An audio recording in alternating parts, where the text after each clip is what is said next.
Listener beware, you're in for a scare.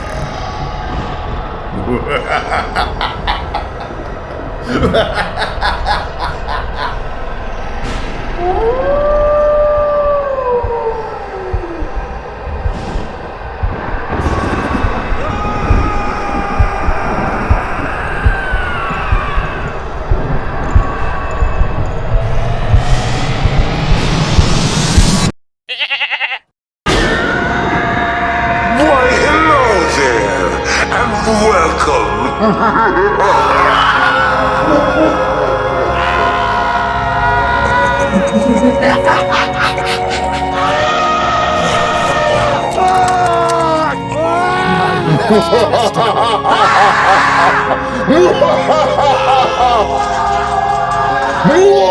Oh my God, we're burning alive!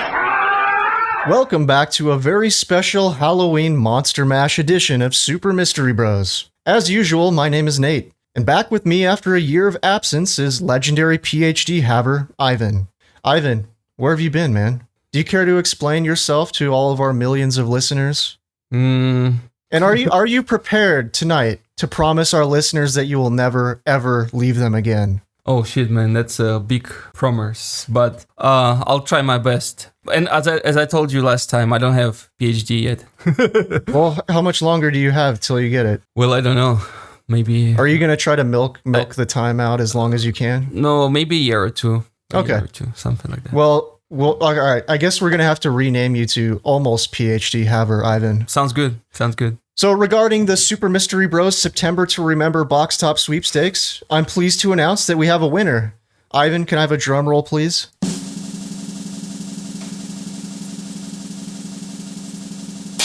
Listener Darnell is now our new producer. He's never produced a podcast before, but he has produced several rap albums that were recorded over a prison telephone, which personally I didn't even think was possible. So I'm pretty goddamn impressed. Nice. Welcome aboard, Darnell. We're really happy to have you. Ivan, where can people find us? As always, man, they can follow us on Instagram at Super Mystery Bros, YouTube Super Mystery Bros Podcast. You know, you sound a little bit like Loud Howard right now. Oh shit! Still, You're talking really loud for some reason. I'll get away from the mic a little bit. Or you can email us and Super Mystery Bros Podcast at gmail.com. Wow. All right, man. So what are we going to be talking about tonight? Chupacabra. What's that? Can you just explain just in like 10 words or less? Well, it's a goat sucker. Uh-huh. That's 5. That's all I have, man, for now. All right, sounds good.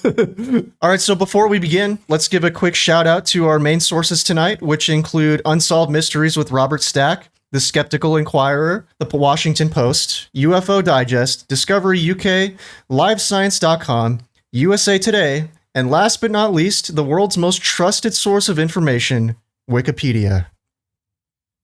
Somewhere, out there in the ether, lurks a creature which roams the earth alone. It is half alien, half-reptile, and half-kangaroo, with an unquenchable thirst for the blood of innocence, and an insatiable appetite for chaos. I am talking, of course, about El Chupacabra. The mere muttering of this name is enough to send folks in the Hispanic community into a panic frenzy. Descriptions may vary by region, but in Puerto Rico, the main focus of tonight's story, it has been described as a bipedal, 4 to 5 foot tall creature with reptile-like skin, menacing spikes going down its spine, large, glowing red eyes, powerful hind legs for jumping, and short forearms with sharp claws. Few have seen the creature with their own eyes, but many have seen its brutal handiwork. In 1995, amidst the backdrop of a picturesque paradise, a wave of mutilation suddenly and without warning swept over the calm and peaceful island territory of Puerto Rico, a place which, just prior, was known for nothing but its geography of pristine nature, rural farms, stunning tropical beaches, and impeccable track record of public safety. Livestock, mostly chickens and goats, were turning up dead in the night, completely drained of blood, with mysterious puncture holes on their necks, and their carcasses callously left behind like juice boxes in a kindergarten cafeteria. As of Halloween 2025, El Chupacabra remains at large, having never been brought to justice for its horrible crimes, and in fact, has continued to be sighted all over the globe in the mainland United States, Mexico, Russia, and even as far away as Australia. Which begs the question, could you or your livestock be next? Stay tuned to find out. Dios mío, man. We begin our story in a place much like any other, in an unsolved mystery, in a quiet little rural town where nothing bad ever happens, until reality decides otherwise, and sucker punches the local residents in the face when they least expect it. Canóvanas, man. Canóvanas. Sorry about that, Spanish speakers. Canóvanas, located in northeastern Puerto Rico, is an unassuming place where the folks work hard, play hard, and are always willing to lend a hand. The humble, peace-loving people here have been traditionally reliant on agriculture, particularly sugarcane and coffee, to put food on the table for the better part of the century. But nowadays, strip malls and suburbs are the norm. It's one of those places that has its own Wikipedia page, but with hardly anything written therein worthy of note. But in early springtime of 1995, March to be exact, local residents began to notice strange and unexplained killings of their livestock, cruel and inhuman mutilations that would make even Richard Ramirez flinch. Who's Richard Ramirez, man? A serial killer from LA in the 1980s. Oh, okay. The locals dubbed the culprit El Chupacabra. Although the name loosely translates into goat sucker, the goats were far from its only victim. Cows, chickens, rabbits, sheep, pigs, dogs, and even cats were also targeted by this heat-seeking, jungle-stalking predator of the night. 25 years old, Michel Negron. I don't know how to pronounce. I think it's Misael. I don't know. Misael? I think it's Misael. Michel Negron, a local Canóvanas resident and college student, was out on his balcony one night. A balcony known for its stunning view of all the crabgrass growing in his backyard. He found himself... Okay. Come on, man. Okay. This is not a laughing matter. Yeah, I know, but it's just like a balcony known for its stunning view. It's like, you know, everyone knew it. It was. Yeah. He found himself lost in thought, looking up at the stars and pondering life's biggest mysteries. Why are we here? Who shot JR? Who's JR? He was a guy who got shot in the 1980s. I think it was an 80s TV show. And the whole thing was, who shot JR? It was like a huge national thing. Okay, every day for something human. Then, as he looked down, he was shocked and horrified by what he saw. Quote, I was looking off the balcony one night and I saw it step out of the bright light in the backyard. It was about 3 or 4 feet tall, with skin like that of a dinosaur. It had bright red eyes, the size of hen's eggs, long fangs, and multicolored spikes down its head and back. End quote, he said. Although Misael was fortunate enough to survive the encounter, his family goat was not. In the true Chupacabra fashion, it killed the family goat, drained its blood, and then completely disemboweled it before vanishing like a shadow into the night. Wow, man. Misael was far from the only person to see the creature or its bloody aftermath. Far from it, in fact. Eyewitness Luis Guadalupe told Unsolved Mysteries, quote, when I saw him stick out his pointed tongue, and when he held his claws and crouched for an attack, I thought I was the next victim. End quote. Eyewitness reports are one thing, but even medical professionals threw their hat into the ring, attempting to make sense of this madness. Local veterinarian Carlos Soto examined some of the bodies of the victims and told reporters, quote, in each case the cause of death were 2 deep puncture wounds under the right side of the neck. The wounds extended into the animals' brains, killing them instantly. The wounds were about the diameter of a drinking straw and 3 to 4 inches in length. They weren't compatible with the bite of a dog, a monkey, or any animal I've ever studied. End quote.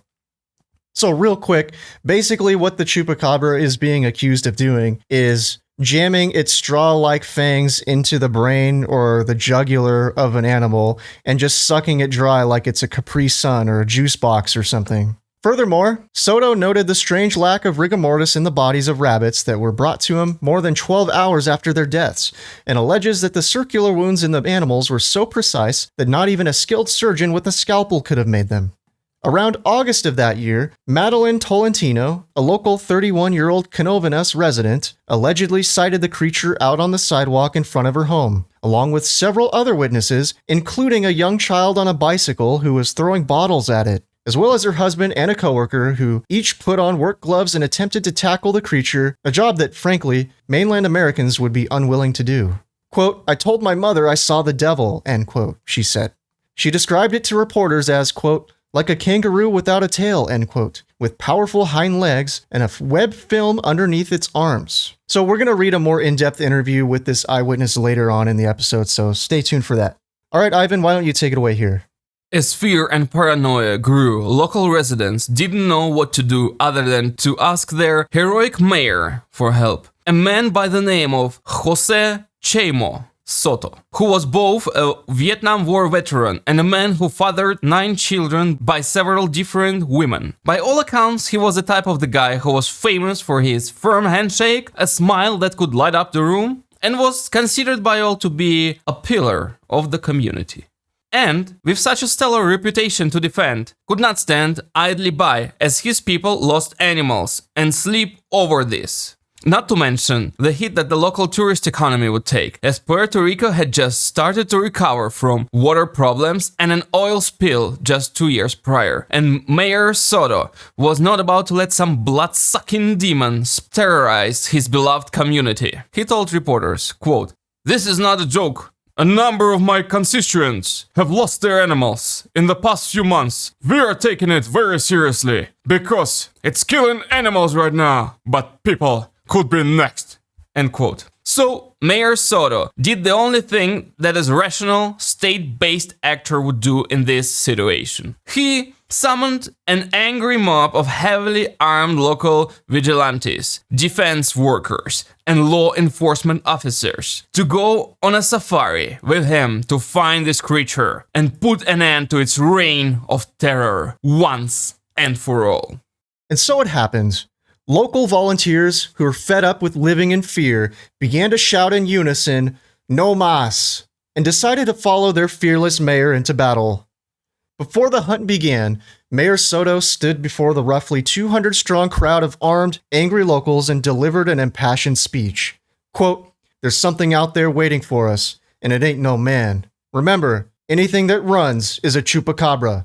Anything that stands still is a well-disciplined chupacabra." End quote. By the accounts of most of those who were there that day, it was perhaps the most inspirational speech of the 1990s, before it was finally eclipsed the following year by that one scene toward the end of Independence Day. What was that scene, man? Did you see Independence Day? The movie? Yeah. With the aliens? Yeah. Yeah. Do you remember the speech by the president at the end? Not Where he's saying like in July 4th is going to be a holiday for like every country because that's going to be the day where they got their independence from the aliens. all right. You don't remember that speech? I don't know it word for word, but it's like one of the most famous speeches ever, man. Okay. Right up there with MLK, in my opinion. All right.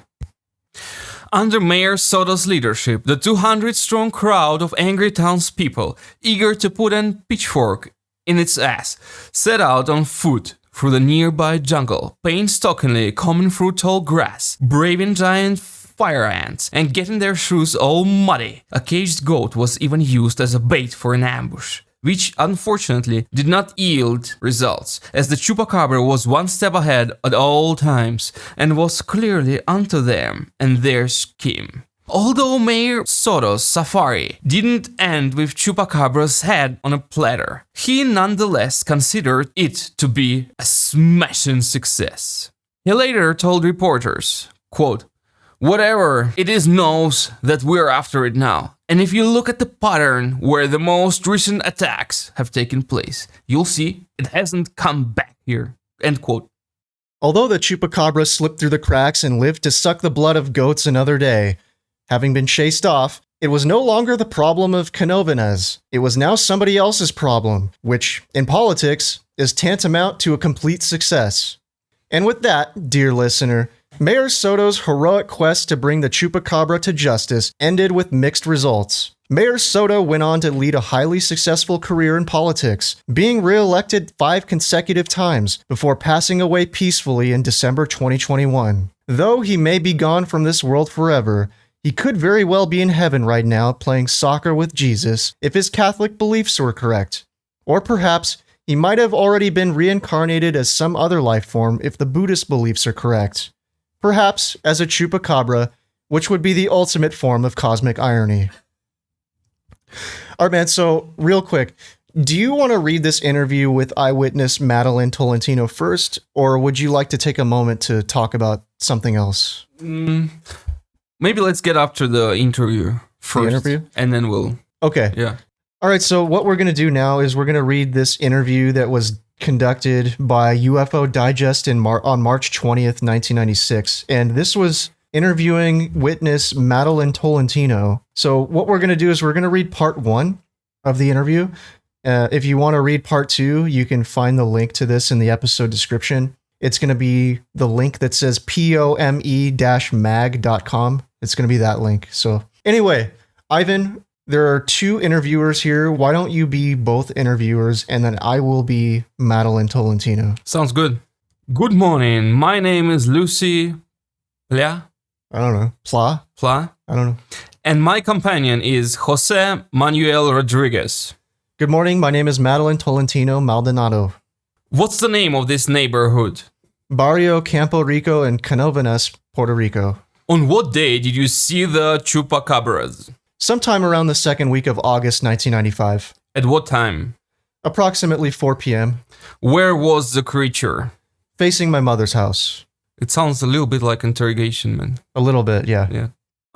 Note is that Miss Tolentino's mother's house is in fact the first floor of Madeline's home. So I guess they live in a 2-story home. Madeline's mother's house is the first floor, and then hers is, I guess, maybe the second. So anyway. What was it doing? I was helping my mother since she was getting ready to move into that location. That's when I noticed that a vehicle was about to park right outside the house. I took a look to make sure it wouldn't block the access to the house. It was then that I noticed that the fellow driving the car was frightened. His eyes opened wide and he started backing out. His attitude led me to believe someone was going to hit him or mug him. It made me go up against the glass window, which you can see is quite wide and faces the front of the house. I then became aware of that creature walking on 2 legs, apparently having come quite a distance from the corner. It would seem that when the creature became aware of the car, it didn't want to get too close to it, and stood in front of the window through which I was looking outward. Was the creature aware that you were looking at it? At first, no. Later, I noticed that it was indeed looking back at me by its eye movements. What change did you observe in its eyes? It moved them constantly side to side. It dawned on me that it had no whites to its eyes. What color were they? Dark gray. Don't just keep the microphone on, man. Sounds good. Did you notice anything else about them? They were damp and protruding, running up to its temples, spread to the sides. How tall was the creature? Some 4 feet, more or less. At the time, it was walking like a human on both legs. Its arms were drawn back into an attack position, as though it was a monster. How many fingers did it have? It had 3 long, skinny fingers. The arms were also very long. They were drawn back, but I had the impression that they were very long. And its hair? Rather short and close to its body. Rather well combed, in fact. I noticed that it had apparently been burned by something. It had some round things on its body, and the region seemed ashen as if something had burned it right there. The burn mark revealed pinkish purple skin, as if the top layer had fallen off. As if it had been shot? No, not shot. It looked like it had burned itself with something, and among the ashes you could see this pinkish purple skin. People are saying someone fired a shot at it. Yes, I know, but the gunshot incident was much later, around September. What about the creature's legs? Its legs were really long and skinny, and I could see 3 separate toes, like a goose's foot, that has a little thing between the toes. And its nose and mouth? For a nose, it had 2 little holes, and its mouth was a slash. It was closed. At no moment did it open its mouth, so I never saw fangs nor teeth. What else did you notice about the creature? I noticed something odd in its lower back. It looked like it had feathers, something that didn't match the rest of its bodily characteristics. That's when I told myself, what the heck is that? Because it didn't match the rest of the body. How were those feathers? They were like feathers, but flat on its back. At no point did they rise. Do you know what I'm saying? Yes, I do. Were they joined by some sort of membrane? Yes, and it looked reddish, like a mixture of copper with brown and other colors. What else did you notice? It was such a weird creature that I even got down on the floor to see if it had genitals. It had nothing at all. It was just plain and sealed. I was laughing and saying to my mother, "What the heck is this? Does it defecate through its mouth after it eats?" It made robot-like movements as if being controlled by someone. And its arms were in the attack position all the time? At no moment did it lower them. What were its movements like? Slow, as if guided by remote control, like a robot. In other words, neither human nor animal movements. No, and when I noticed the look in its eyes, I shouted, "My God." You screamed? Yes, because it shocked me. To tell you the truth, had that thing appeared in front of me, I'd have broken into a run. But since I was behind the glass, and there was a gate outside the glass, I said to myself, that thing can't harm me in here. Meanwhile, my mother heard me scream. She decided to go out and get the creature. The thing took off running. I'm not sure if it was because I screamed or not. Then what happened? I noticed that it was kind of hopping, like a kangaroo. But it wasn't a kangaroo. It plunged into the woods over there, where you see that palm tree. My mother ran after it. I went outdoors, but I stayed far away where the car was parked. I was telling myself, I'd better stay here since I have no idea how that thing is going to react. My mother was where that you see that concrete pad. There's a boy that works for my husband who's always willing to deal with animals and keeps a pair of gloves in his car. He put them on and went into the woods to catch the creature. Then what happened? He says that when he tried to grab the creature, it whipped out what he thought were feathers. He says that they stood straight up and that they were very long spines. Like a rooster's cum? Ha! He says it stood straight up and didn't move. The spines changed colors. What else happened? He says that he pried its mouth open and saw that it had really large fangs. Fangs and teeth, or what? He told me that they were fangs and teeth. He kept on trying to grab it and the thing ran out of the woods. My mother was also in there trying to catch it. There was a kid on a bicycle who went crazy when he saw the creature, throwing broken bottles at it. My mother shouted to a neighbor, "Catch it, there it goes." But when I looked, and I believe this day, that the creature has supernatural intelligence. What makes you say that? Well, because when the creature heard what my mother shouted at the neighbor, it started running much faster than it had. Its feet weren't touching the ground. It was as if it had been suspended in the air, floating. Then it disappeared down that other street facing the church. Were there other witnesses? That same evening, 2 drivers who run the church buses saw the creature. They say that its eyes were lit in the darkness. Apparently, it can turn them on at night. I told my mother, look, let's keep quiet about this and not say a word to anyone or they're going to think we're either crazy or liars. Where was your husband? He'd gone out looking for parts. When he returned, I couldn't hold back anymore and I told him. Then he said, "My God, that's what I saw this morning." He says that he had an experience with the creature that very morning. All right, man, so what did you think of that interview? What are your first impressions right off the bat? Definitely lots of different details, especially the part when she said he thinks it's highly intelligent creature. Like it could understand what they were saying, kind of. Oh, yeah. They knew that it was people were going to come after it. Yeah, I thought that was kind of interesting too. One other thing to note here is that, you know, when I do research for episodes like this, a lot of times there's a lot of conflicting information. And this is another one of those incidents where I read a Skeptical Inquirer article that claims that Madeline Tolentino was the first witness to ever claim that she saw one of these things. But according to her, she's not the only one who saw it. According to her, at least 4 or 5 or 6 other people saw the same thing on the same day that she did. So you can kind of take that with a grain of salt and make of it what you will. But another thing is that the eyes she described as like a dark gray color, and it's not the glowing red eyes that other people describe. But in the same interview, I think she describes that the eyes could like turn on or off at whenever it wanted to, as if there's light bulbs in its eyes or something. Yeah. And also, did one of the guys also said that the back was changing colors or some shit? Yeah, which that's really strange, like a chameleon or something, but I don't know. But I think it's weird though that her husband went out to try to tackle it. I mean, that's nuts. Assuming that this story is true, would you have the balls to go tackle a chupacabra? Wait, was it the husband or the boy who works for the husband? I think it was her husband. Was it?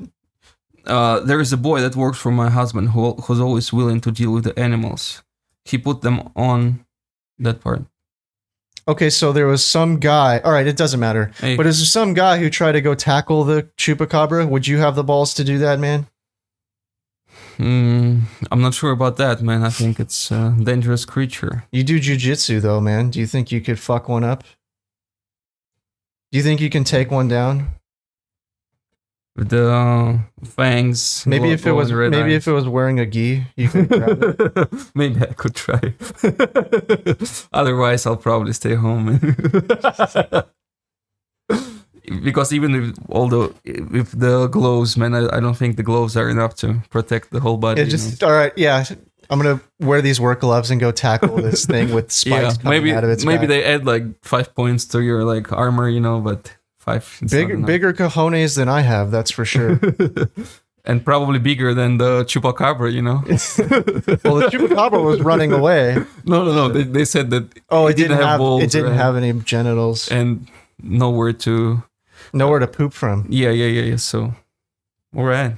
All right, so let's just go over some quick common theories at the end of the main part of our episode here. So, Ivan, why don't you take the lead here and read the first quick common theory? According to an article on discoveryuk.com, some chupacabra experts have posited the theory that the creature was the result of top-secret genetic experiments. This is not unprecedented given its track record. From the infamous Tuskegee experiments, giving prison inmates malaria, to the Guatemala syphilis experiments and more. The government has been well known generally in historical past to be totally unconcerned with the proliferation of undesirable tenants in the condominium of life. In fact, in Vieques, Puerto Rico, once used as an US Navy bombing range, cancer rates have skyrocketed among local residents. In an article in USA Today written by Nada Hassanain in 2023, she writes the following, quote, "The US Navy for 60 years used the eastern side of Vieques as a bombing range, dropping 5 million pounds of ordnance each year. The Navy finally left in May 2003, 4 years after an off-target 500-pound bomb killed a security guard. This summer, 2023, marks 20 years since the Navy's departure. And while it was a victory for the locals, the US left behind toxic heavy metals, chemicals, and our putrid industrial waste. The island is now a hotspot for cancer and kidney disease, with almost everyone on the island knowing someone who is seriously ill or already dead. It breaks your heart," University of Puerto Rico chemist George Cullen says. "We keep hearing that they have to bury their family and friends.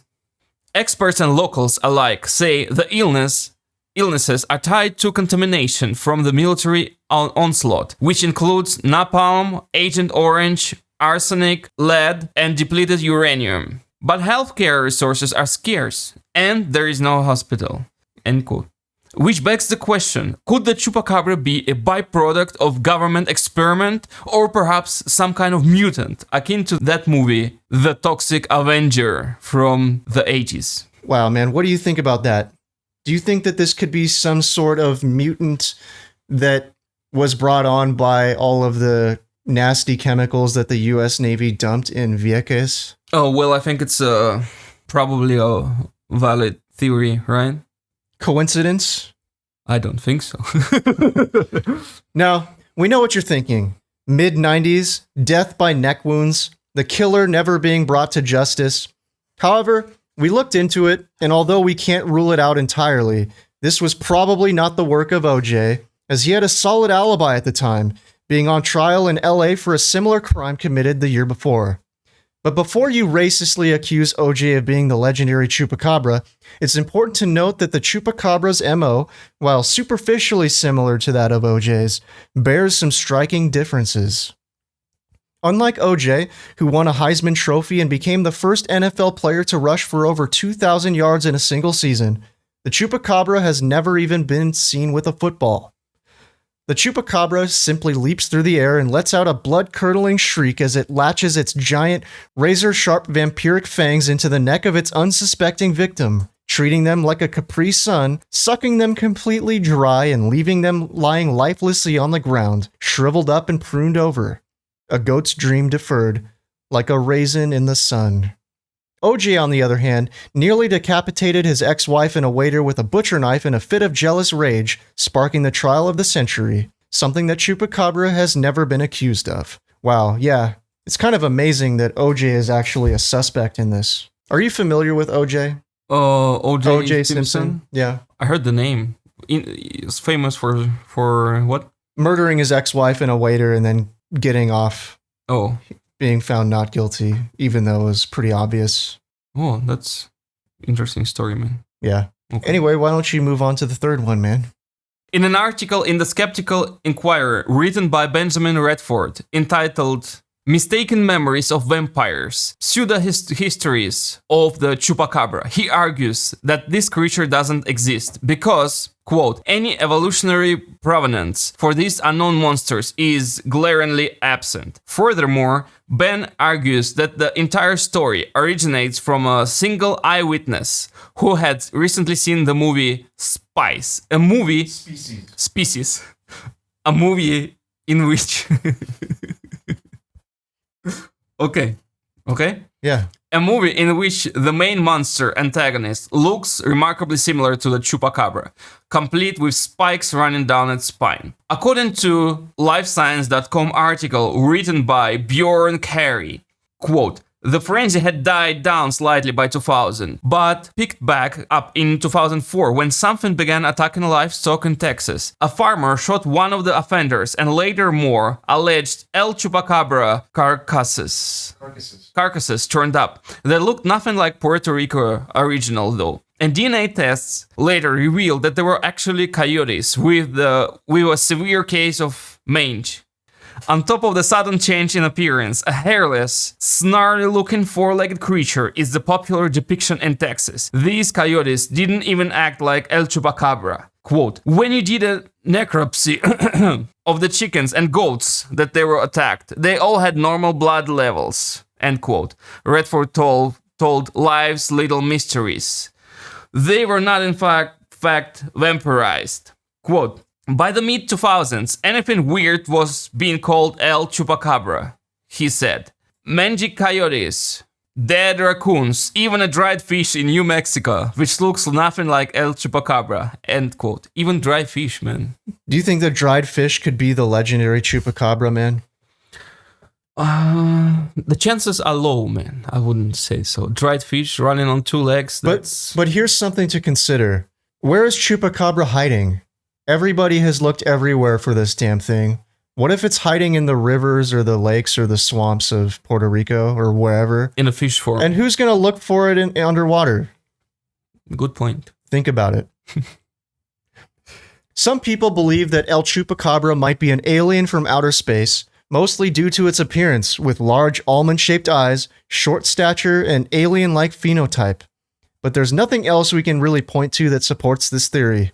However, ancient alien theorist and guy who allegedly uses alien jizz for hair gel, Giorgio Tsoukalos, probably thinks so. So, what really happened in Puerto Rico in 1995? Did some sort of demonic creature lurk on the outskirts of civilization, slaying livestock and scaring locals? Or was it all just a figment of our collective imagination? A fever dream brought on by paranoia, tabloids, and or a really shitty B-movie? Maybe the Chupacabra was real, or maybe it wasn't. But one thing's for sure. If it was, it's still out there somewhere in the ether, thirsty for blood, and possibly eyeing your family pet from some bushes in your backyard right now. So, be sure to hug your cats and dogs tonight. You never know if or when El Chupacabra will strike again. Alright, man, so I understand that someone in your ex-Soviet hamlet had their own experience with the Chupacabra, allegedly. And you told me this story several years ago. And sorry about that.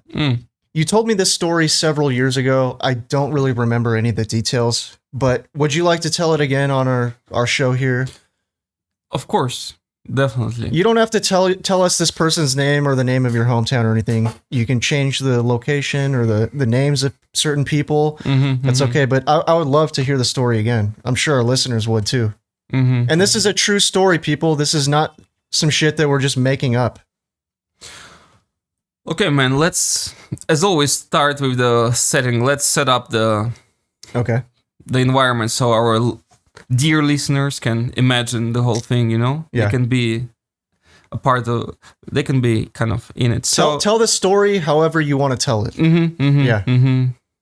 So first of all, dear listeners, imagine end of the summer or the beginning of the fall, yeah, in Russia. Maybe it's not so easy to imagine, but maybe it's unless you've been there. Yeah. But basically, it's not hot anymore, but it's not freaking cold and raining every day either. Somewhere in between, right. And the leaves are still on the trees. Maybe it's an important detail. So imagine one of those starry night. Starry night, you mean? Starry night. So there was no clouds. There was no clouds. Just a clear, crisp night. Probably. These are like details, yeah. Do you know how long ago like this was? What year roughly are we talking about?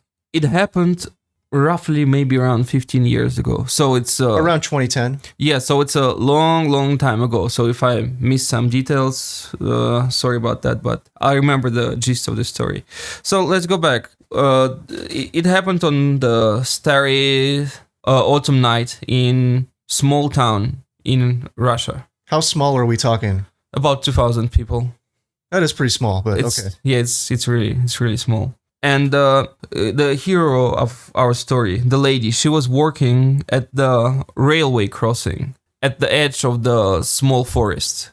Okay. There was a road from a bigger town going to another relatively big town, and a railway crossing just went through that road. And she was working at that railway crossing. There was a little brick house. I would say it's pretty small, 4x4, but it looked 4x4 what? It's pretty small, like brick house, a little small, like a square kind of thing. Or when you say 4x4, are you talking about meters? Yeah. Okay, so that maybe 6x6. So it's like a shack? Like a shack, but it's made of bricks, so we don't usually call it a shack. It's a brick shack. Kind of like that, like a brick shack. Pretty good looking. I always liked it, and I always imagined what could be inside there. Looks like a little magic house to me, man. Yeah, because we took that road quite often, so I always saw it. Right. And she worked there one of those starry fall nights. And one day she was just doing her thing, doing her job, and then she heard her dog barking in the dog house. There was a dog there. It started to bark loudly, like probably louder than it usually does. So she went out to check on it. While she was heading out, I think she heard like real loud sounds and like kind of sounds of a struggle. And when she went out, the doghouse was destroyed, like demolished, and the dog was dead too. Oh shit. And then she saw the creature, and she said it looked like a giant wolf. It wasn't just a wolf, it was like a giant, huge wolf, and it had like a weird face. She described the face being really long, like longer than the wolf or like a regular dog. So wait, okay, so sorry to interrupt you, but when she says so it's like a long wolf-like face, is that what? Something like that. Yeah, not regular dog, but not the same type of chupacabra that they described in Puerto Rico that had like kind of an alien-looking face. Is that? Yeah, a little bit different. Okay, so more of a canine type face. Okay, sorry to interrupt you. Yeah, please continue. No problem.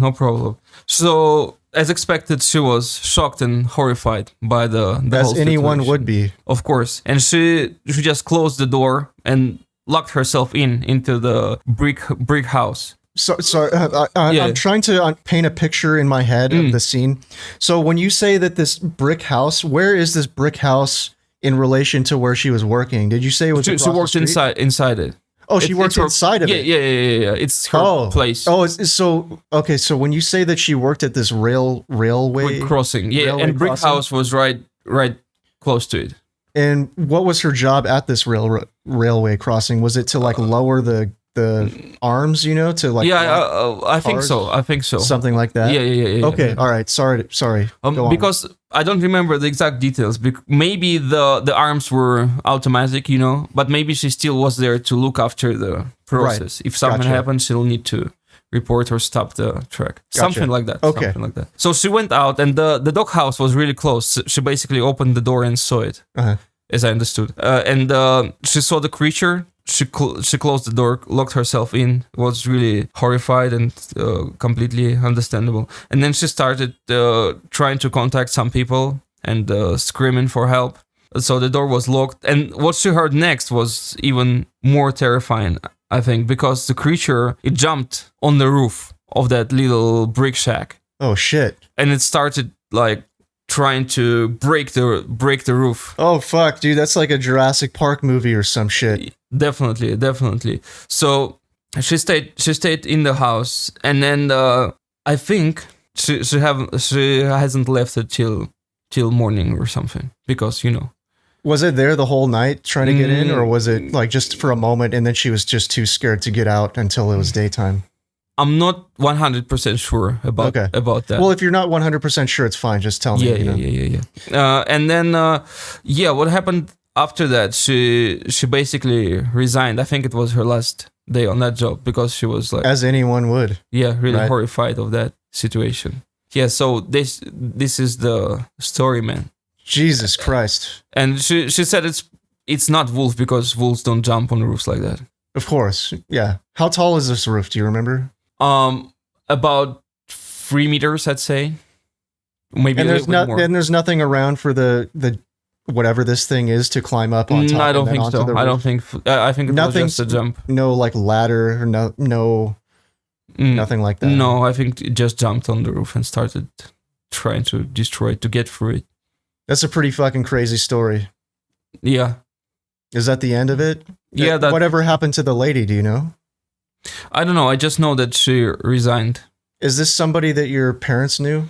Or like? Yeah, because in the small towns, everyone basically knows each other. Right. So yeah. I think so. Is this a lady that still lives in your hometown? Or I think so. She's still there. Holy shit, man. Yeah. That's pretty badass. Well, thanks for sharing that story. So I guess it's time that we try and solve this sumbitch once and for all. I want to know, man, after everything we've went over tonight, including that story that you just told, what are your thoughts on the Chupacabra? Could it be out there? Just use the method of free associations and maybe King of the Hill. What do you think this thing is, man? Do you think that it's just a figment of our collective imagination, or do you think there's something more sinister afoot? Well, let's start with the more obvious point of view. Like, if we use the method of free associations, the first thing that would come to my mind probably it's the figment of collective imagination. Why? I told you I read that book, but I forgot the name of it. Well, you always read a book and then you forget the name of it, and you're like, "Oh, I just read this book." You can look up the name of it later. Right? It's like investigating Chupacabra or something like that. So was that? I think that was the Benjamin Radford book. I think so. Yeah. You're right. You read some of it. Just the beginning. Oh. And then he said that in all the many countries they just describe it in a different way. Like just like we ourselves encountered, right? When I said like she described it as being wolf-like creature. I have a question about that story. Did she, or do you know if this did she ever describe the body of the creature?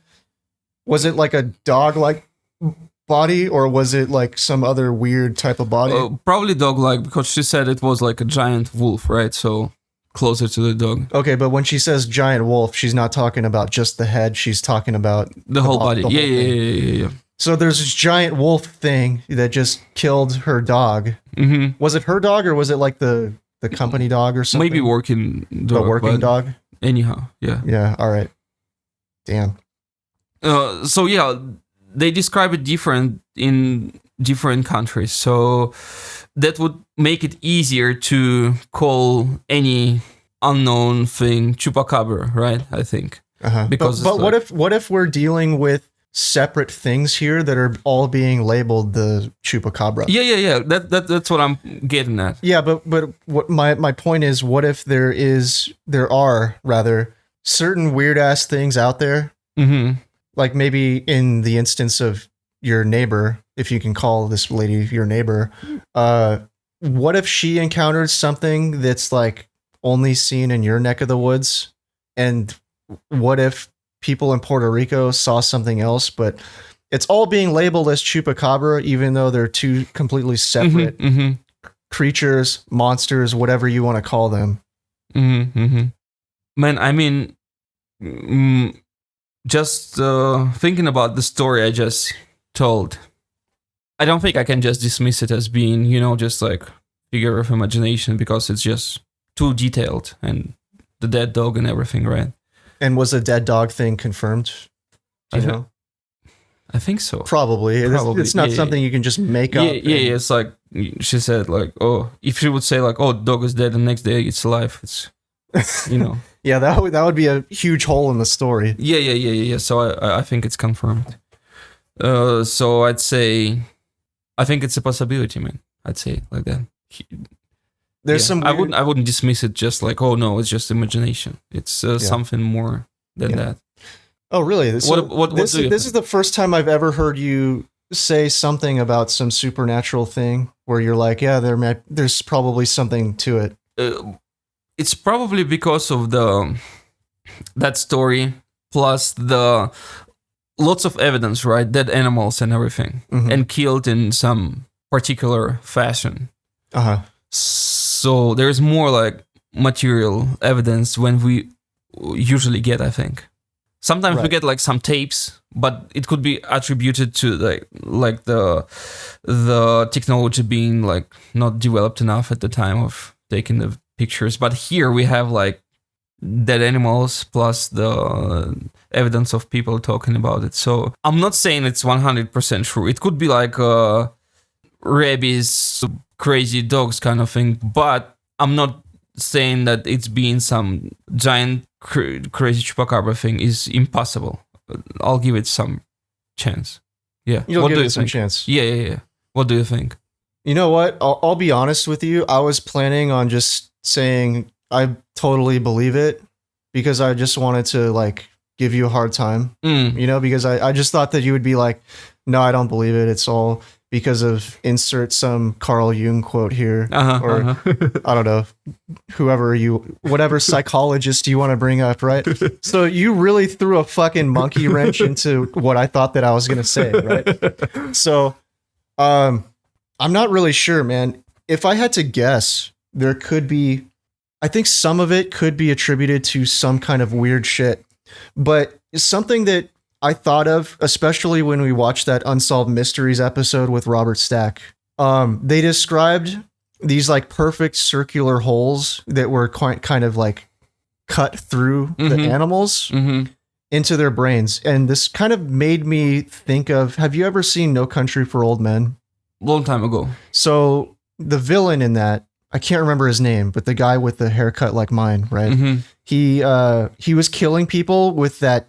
It's like the thing that they use to kill cattle with. And it's like this compressed air thing that shoots like this circular rod through the back of the neck of a cow. And it leaves, I think it probably leaves like a similar indentation. I'm not an expert, but this is something that I just thought of, before we started recording this podcast.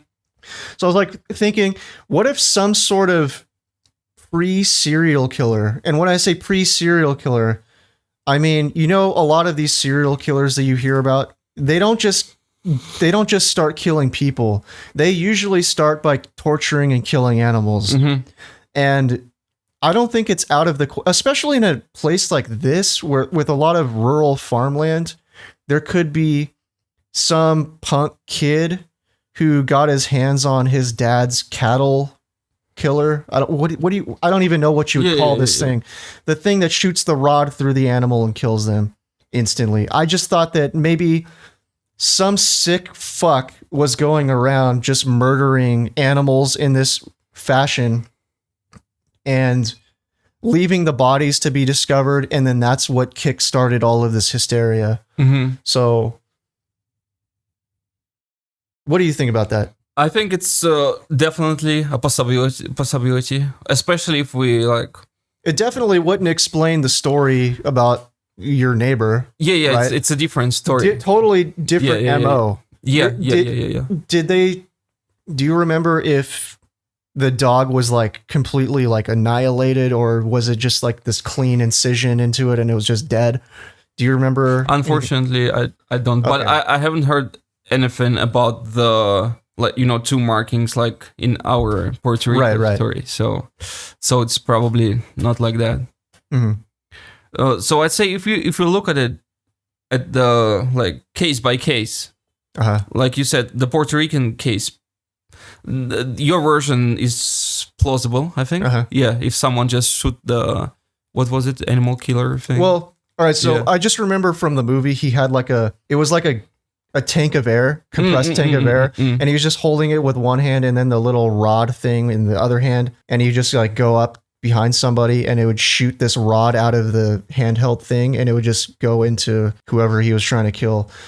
I could be completely wrong, but it's I'm pretty sure that there's some kind of a device like that that's meant for killing cattle, other livestock, in like a quick and humane way. And yeah, that's sort of what I was thinking when they described how these things were killed with these incisions.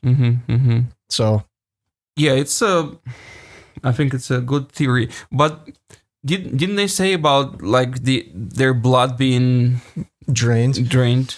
Yeah, so this is a point of contention. So according to that Puerto Rico veterinarian, I can't remember his name. I think his last name was Soto, Carlos Soto, I believe, but don't hold me to it. He said that the rabbits that he got were drained of blood. But then Benjamin Radford said that in Texas, was it, that none of the animals were drained of blood. They were just like bitten, basically. So it's like, it kind of depends on who you ask. Some people say they were drained of blood. Others say no, if you look closer, they actually weren't. So who do you believe? Yeah. But it makes it a little bit different, right? If you just use the animal killer thing, or if you drain the blood. Right. Yeah. So I'd say, yeah, case by case is different, but overall, I'll give it a chance that it's possible. Well, I mean, that's more than I've ever heard you give, you know, reasonably, at least reasonably. Yeah. Except for, I think the next closest thing you've ever said when it comes to a paranormal thing was that quiet zone in the forest that we talked about in northwest Russia near Finland. Do you remember we talked? I think it was during the Whaley House episode. We talked about. Oh this. Yeah. And you were stumped, and that was the closest I ever got to making you admit that there could be some weird shit happening. So wow. So yeah, I'd say because it was someone from my hometown, I think it kind of hits closer to home. No pun intended. Yeah. Right. So that's probably why. So all right, man. So with all of that being said, do you have anything else you want to add to tonight's story? Not really, man. I think we're good. All right, man. So do you have any apologies, shout outs, or clarifications? Yeah. First of all, let's start with the apologies. I'd like to apologize to Nate. Oh, okay. Well, for what? Yeah, man, you've been working really hard on this podcast, and I was absent for a long time. Yeah. For how long? Remind us again. Like a year, right? Not like a year. Shit. Okay. The last episode you did was last Halloween. Yeah, guys, remember, listen to that. Okay. Couple of shout outs. shout out to my mom for telling me the details of the story because it's been a long time ago, but she remembers it pretty well. And I called her and we talked. And by the way, does your mom know this person? I mean, like, well, or is it I think so. I think she knows her. Okay. Yeah. And thanks, Mom. And now and thanks to your mom too, and I hope that she comes back and visits us soon. So yeah, would be awesome. Okay, and another shout out. Shout out to all the active listeners, including the Bigfoot defenders on YouTube. Oh, those are the best. Oh, yeah. Those are the best people. Yep. That's it, man. That's all you got? Mm-hmm. All right. So, first of all, I'd like to apologize to all of our Hispanic listeners for butchering a lot of the names of places and people in this one. So, please forgive me. I'm just a blanco niño. I apologize too. Yeah. Second, I'd like to just make a quick clarification here that our new producer, Darnell, he asked me to clarify that he has never been to prison. He was just producing rap albums for his cousin who was incarcerated. So the way I worded it earlier might have made it sound like he's some kind of ex-con, but I just want to make it clear that he's actually never even had a speeding ticket. All right, man, I think it's time to get out of here. Like candy corn through a hole in the bottom of a dirty pillowcase, so too are the minutes of our podcast. But don't fret, dear listener. We'll be back again to breathe new life into a spooky mystery next time. Помните, ребята, истина прячется в тени. Вместе мы найдем ее. This is Super Mystery Bros.